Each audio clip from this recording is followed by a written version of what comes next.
On this place in history, it's the site of the Great Convention. I'm here with Steve Perkins of the Vermont Historical Society. Steve, what was the Great Convention? So the Great Convention was actually a series of 100 speeches that took place across the northern United States, anti-slavery speeches, and they featured Frederick Douglass. So a lot of us, we learned about Frederick Douglass in school.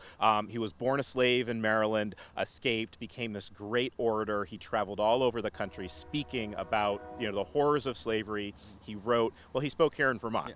So what was it like here?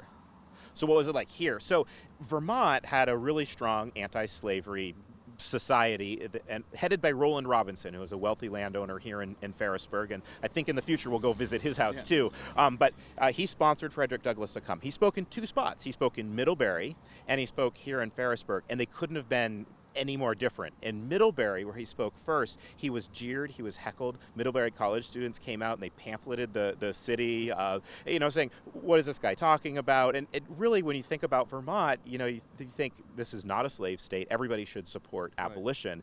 That wasn't so with what happened in Middlebury. Very different here in Ferrisburgh.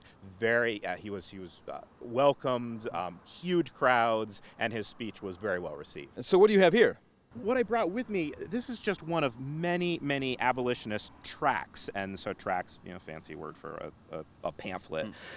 So this is an address that was delivered at the Congregational Church in Middlebury in 1835. So a few years prior to when Frederick Douglass was here. But these are great little books. You can see them at the Vermont Historical Society, and you can read exactly what these orators said. And when we think about 19th century speeches, you or I are going to go to a graduation speech. Someone's going to talk for like 15 minutes, and we're going to be done. These guys spoke for hours. And this was entertainment. No microphones or anything. They'd stand in a tent, and they would just hold that audience enthralled. So this whole book that I have in my hand is one speech that was given in Middlebury. Of course, Frederick Douglass did the same here.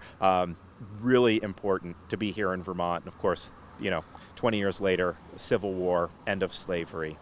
And the Great Convention at this place in history more than 150 years ago.